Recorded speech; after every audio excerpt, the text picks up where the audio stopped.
চক SITয়ে গোটেই যিজন পাকিস্তানী নাগৰিক তেখেতৰ সংক্ৰান্তত তৌকিৰ শেখ খুব সম্ভৱ নামটো তেখেতৰ সংক্ৰান্তত গোচৰ এটা ৰুজু কৰিছে আৰু প্ৰাৰম্ভিকভাৱে বহুখিনি তথ্য লাভ কৰিছে।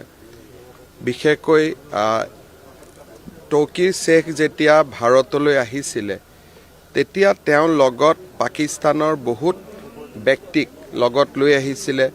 পাকিস্তানৰ এটৰ্নি জেনেৰেলৰ দৰে ব্যক্তিয়েও ভাৰতলৈ আহিছিল আৰু লোকচক্ষুৰ আঁতৰত থাকি সৰু সৰু হোটেলবিলাকত তেওঁলোক থাকিছিলে আৰু এই গোটেই আগমনটো 2018 চনলৈকে চলি আছিলে, কোভিডৰ আগলৈকে। গতিকে বিষয়টো যথেষ্ট সংবেদনশীল।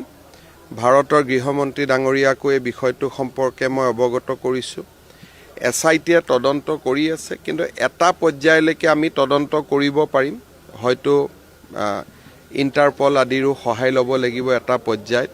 গতিকে বৰ্তমান গোটেই তদন্তটো প্ৰাৰম্ভিক পৰ্যায়ত আছে আৰু এই গোটেই তদন্তটোক আমি যিমানখিনি পাৰোঁ আমি আগুৱাই লৈ যাম আৰু যেতিয়া কিবা ক'বলগীয়া কথা থাকে আপোনালোকৰ আগত নিশ্চয় প্ৰকাশ কৰিম।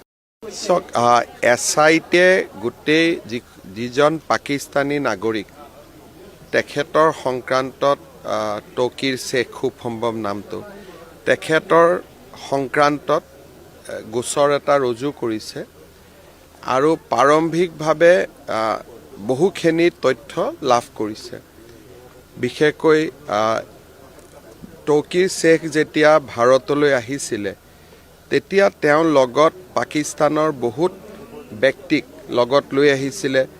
পাকিস্তানৰ এটৰ্নি জেনেৰেলৰ দৰে ব্যক্তিয়েও ভাৰতলৈ আহিছিল আৰু লোকচক্ষুৰ আঁতৰত থাকি সৰু সৰু হোটেলবিলাকত তেওঁলোক থাকিছিলে আৰু এই গোটেই আগমনটো 2018 চনলৈকে চলি আছিলে, কোভিডৰ আগলৈকে।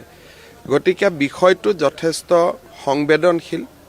ভাৰতৰ গৃহমন্ত্ৰী ডাঙৰীয়াকো এই বিষয়টো সম্পৰ্কে মই অৱগত কৰিছোঁ। SITয়ে তদন্ত কৰি আছে, কিন্তু এটা পৰ্যায়লৈকে আমি তদন্ত কৰিব পাৰিম।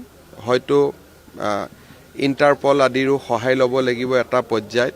গতিকে বৰ্তমান গোটেই তদন্তটো প্ৰাৰম্ভিক পৰ্যায়ত আছে আৰু এই গোটেই তদন্তটোক আমি যিমানখিনি পাৰোঁ আমি আগুৱাই লৈ যাম আৰু যেতিয়া কিবা ক'বলগীয়া কথা থাকে আপোনালোকৰ আগত নিশ্চয় প্ৰকাশ কৰিম।